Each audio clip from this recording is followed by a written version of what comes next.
Hi guys, this is the Stream Roller Carlos. On today's video, I'm gonna give you my review of X-Men 97 episode season 1 episode 4. Jubilee's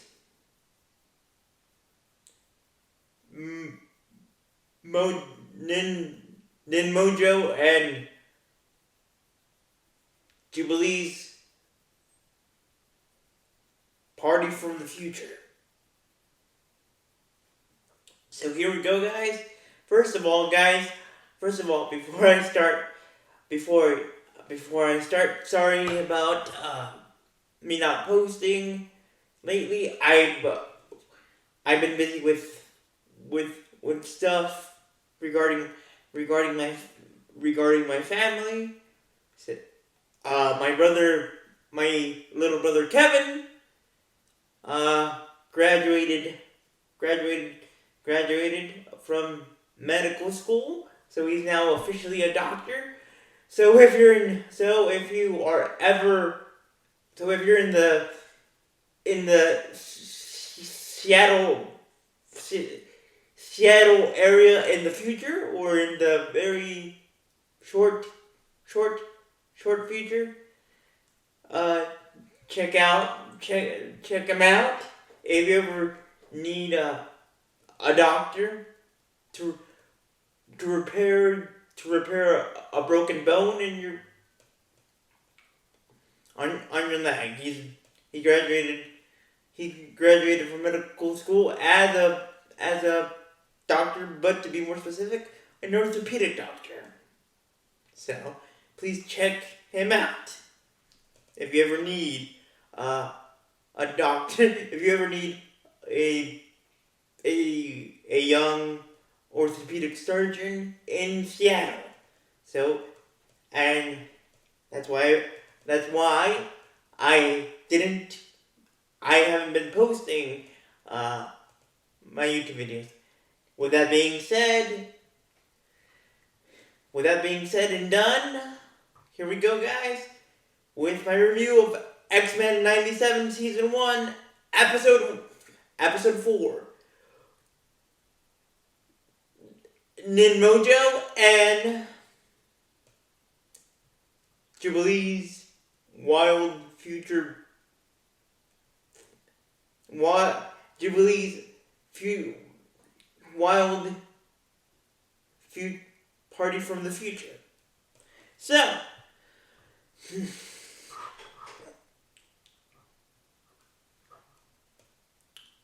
with a hint of stormy weather. So here we go, guys.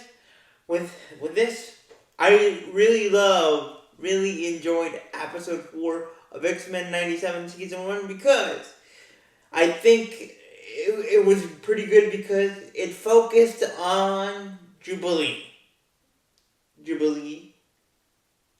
Again, just to give you a fast refresher, like a Ferrari F1 car. Jubilee is the young girl that we first meet. The young girl that we first met in the original series of X-Men, and she has grown a lot regarding the new series, X-Men 97. She has turned into a shy and timid young girl from the original series to a young veteran leader. Young veteran follower of the team. But anyway, I really love this episode because it focused on Jubilee and her bantering, or her banteristic banteristic relationship with with with with Ricardo, which again is X-Men 97's version of Jubilee from the original series. So in this case, the episode kicks off with Jubilee's, with the team celebrating her birthday, celebrating her birthday, and all that Jubilee wants is to get to go on a mission, but Cyclops and the rest of the team decide the rest of the group decide to say no to Jubilee, not because they don't want her to be a part of the mission, but they decide to just give her a day off because it's her 18th birthday, and of course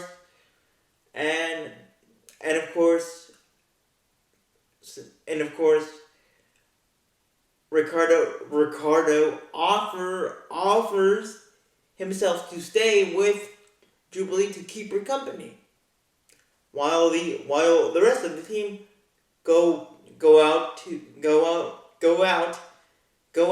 and complete their mission. But Jubilee and Ricardo thought that they would have a nice, relaxing day off, especially for Jubilee and Ricardo, especially for Jubilee's birthday. But that wasn't the case. Jubilee and Ricardo decide to play Marvel's version of Nintendo, but something happens to Jubilee's game console, or Marvel's version of Nintendo, and it's been taken over, or a glitch happens to Marvel's version of Nintendo, and a glitch happens. It goes crazy and a glitch happens, but it's not your normal glitch. It's not your normal glitch that you would get in a Nintendo, PlayStation, Xbox, in a normal gaming console.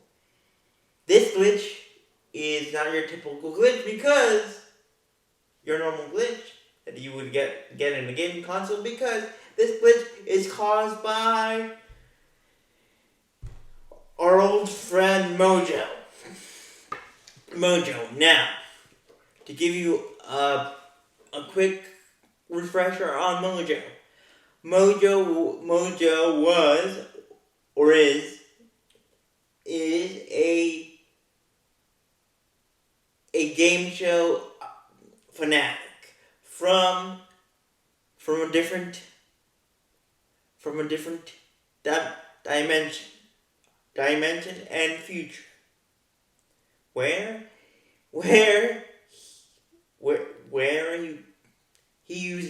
he captures mutants, where he captured in the original series, the team, and of course the team had to play Mojo's game show. And of course,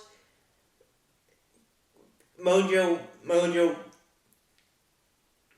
wanted wanted wanted his audience to enjoy the show, his game show, but he was focused on besides being being obligable to his audience in his dimension world, or in his world. He wanted ratings. And how, if you are Mojo, you would get a group, a very, very important group from the future, or from a long time ago, according to Mojo. And this group was tragically to the X-Men, to our X-Men friends themselves. But luckily, in the original series, the X-Men, or our favorite group of mutants, were able to defeat Mojo's greed and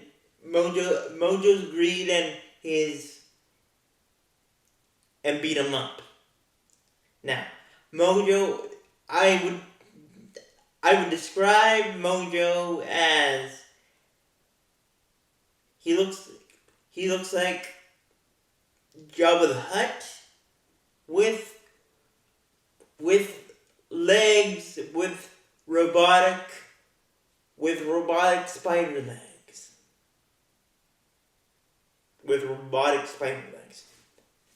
Yes, Jabba the Hutt and robotic spider legs. But anyway, going back to X-Men 97. So the glitch, Jubilee's console glitch was not a normal glitch. Like I said before, it was actually Mojo. Somehow he got himself into Jubilee's TV screen, and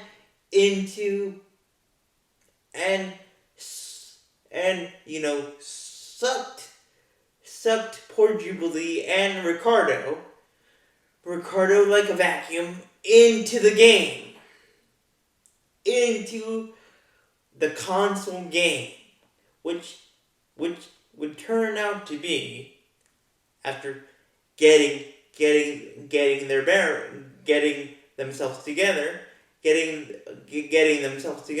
Jubilee and Ricardo realized that Mojo had sucked them into the game, into the console game that they were playing, and that the game was now a video game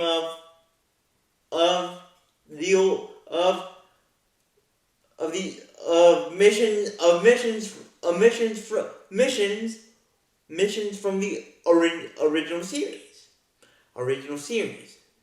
So Jubilee, being a veteran, being a young veteran, she knew what to do.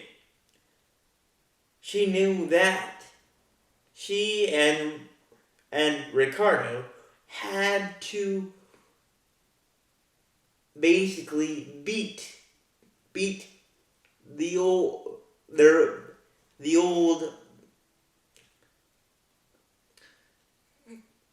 mission levels from the original series to get themselves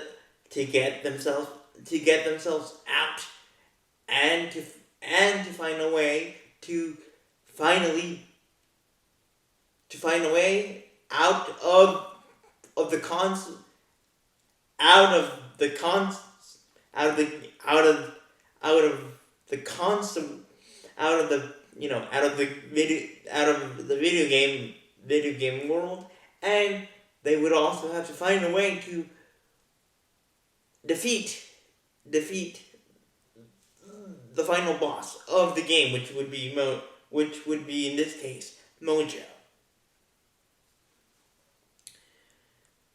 So Jubilee and Ricardo fought themselves through. Like they did an awesome job. They did an awesome job in defeating all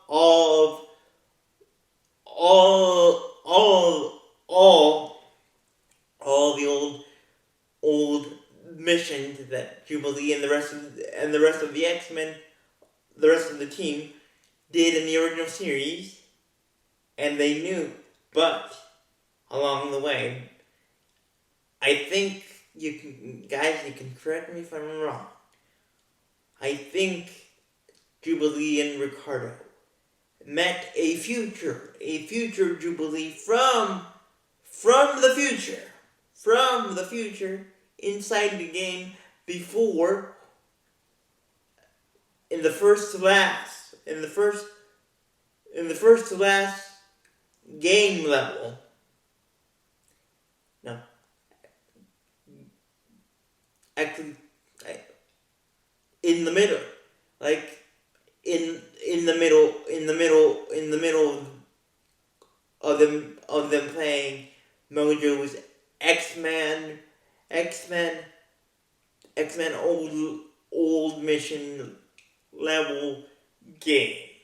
So guys, can you correct me? So can you check on that? I want to be precise on when did Jubilee met her future self from the future with Ricardo, and they were playing along to as they were completing old missions that we saw in the original series of the X-Men. But anyway, so after meeting herself, her future self, in the game with Ricardo in tow, Jubilee was first of all shocked to see how cool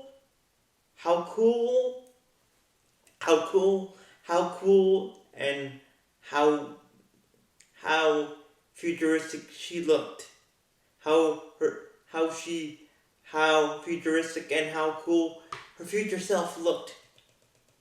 And her future self didn't look that bad, because the future Jubilee looked like awesome. First of all, she had a very, very, very cool game suit,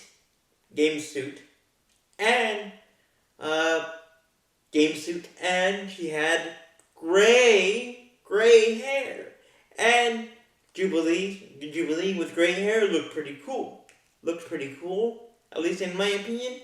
And she hadn't lost her spunk and her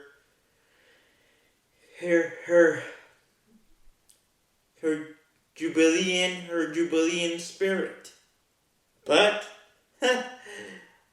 she wanted to help her younger self, meaning the current Jubilee that we know and love, to get out of the game. So that's what Jubilee and her future self did with Ricardo's help.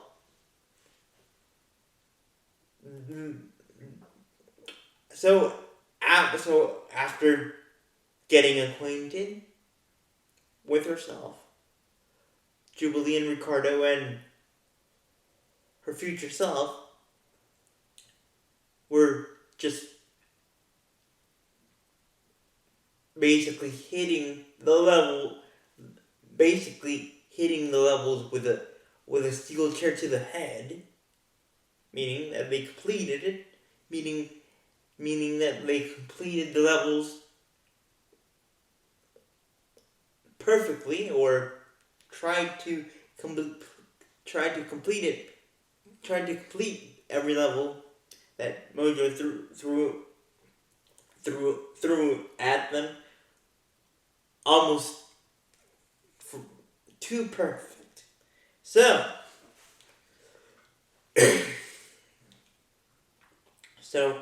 when Jubilee and Ricardo said goodbye to Jubilee's future self,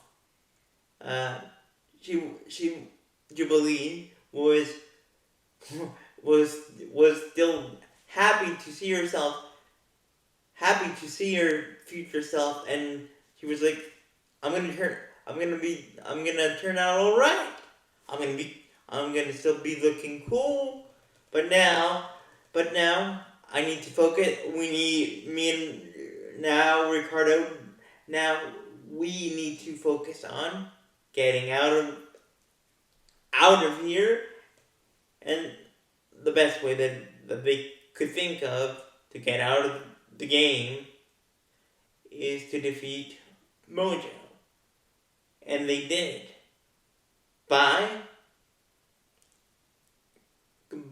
basically destroying his verticality, meaning his vertical base, basically going at the knees, going and attacking Mojo's spider robotic legs. So after defeating Mojo,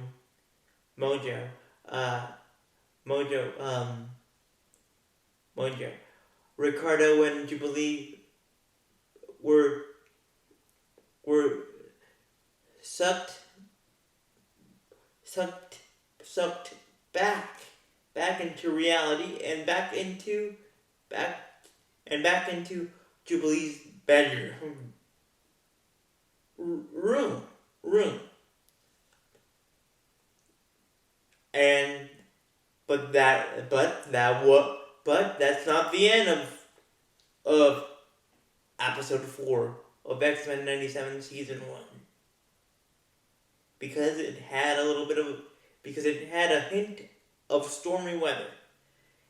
If you recall, guys, Storm had left the X-Mansion because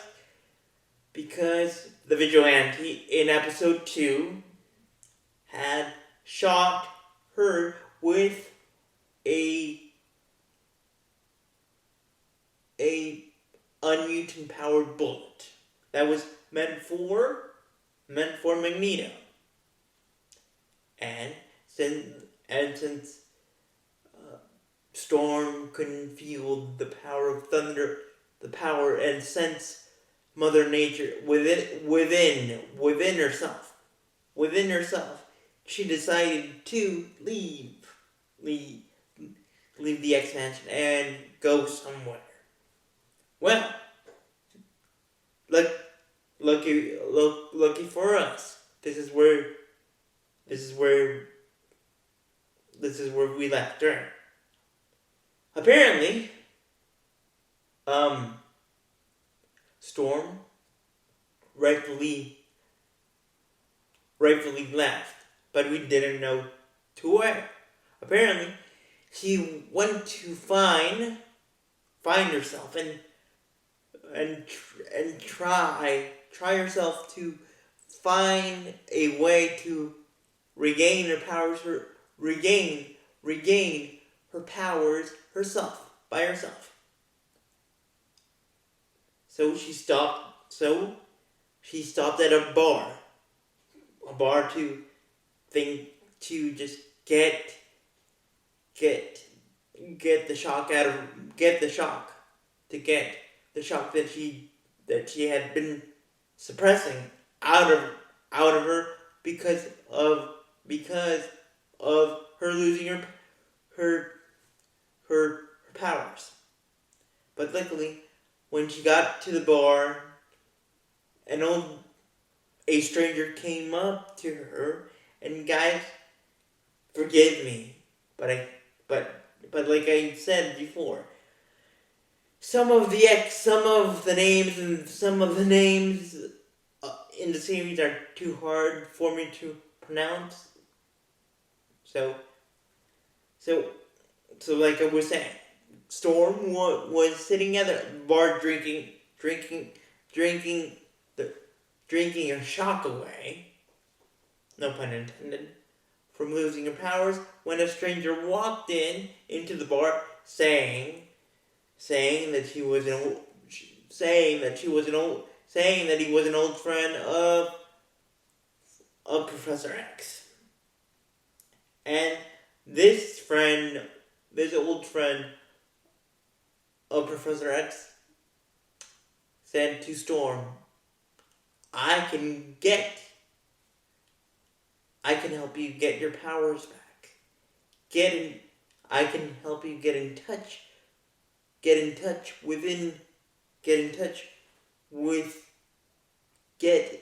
in sync within yourself and get connected to your powers. Again. So Storm was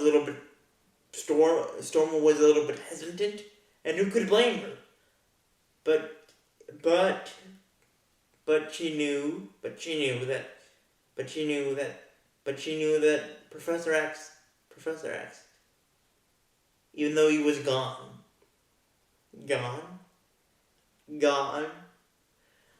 she knew that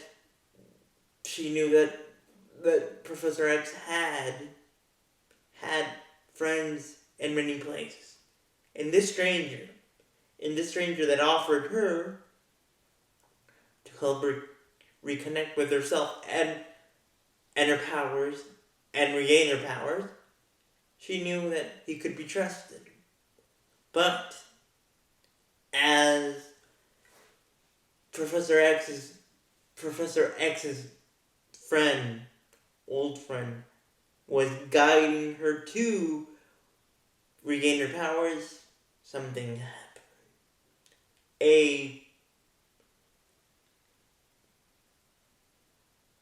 An owl in a flying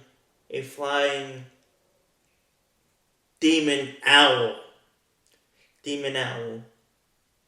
attacked Storm's mind.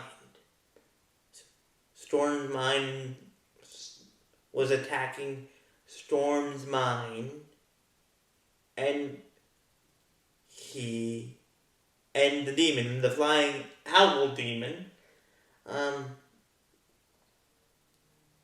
got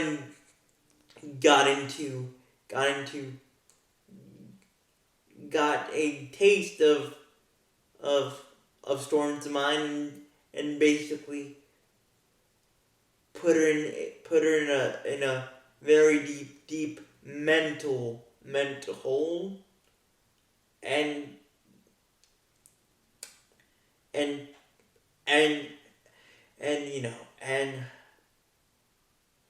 Professor X's friend tried his best to help Storm's mind and herself to get away from this owl flying owl demon, but unfortunately for Professor X's friend, he was caught in the crossfire. He too was hurt by this owl demon. Not mentally, but physically. Because this owl demon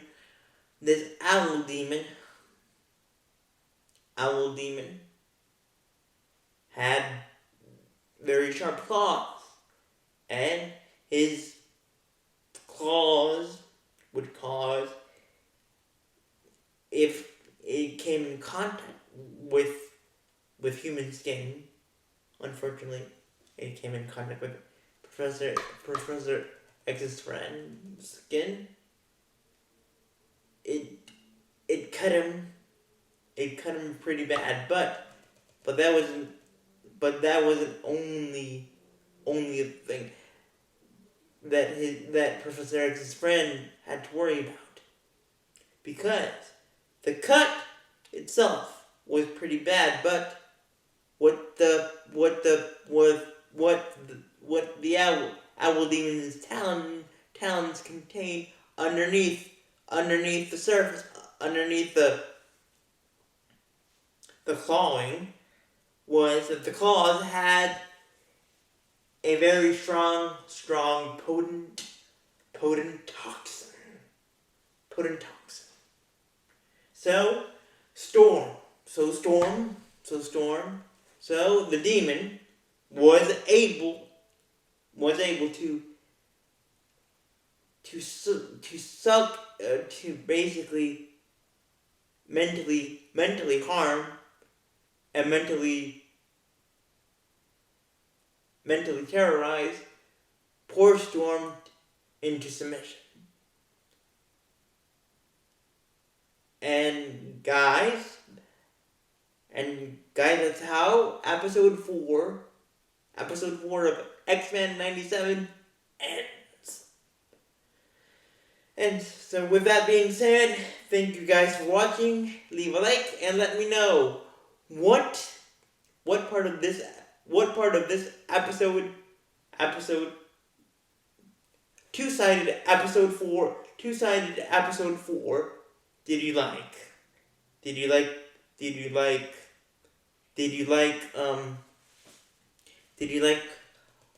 Jubilee's? Did you like Nin Mojo? Nin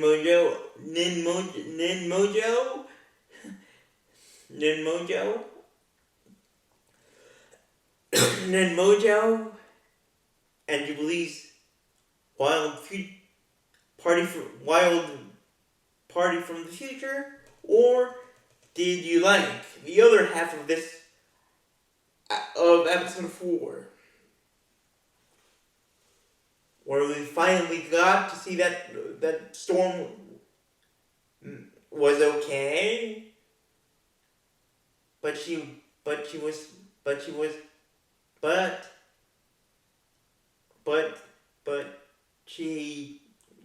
her mind got captured by an owl demon.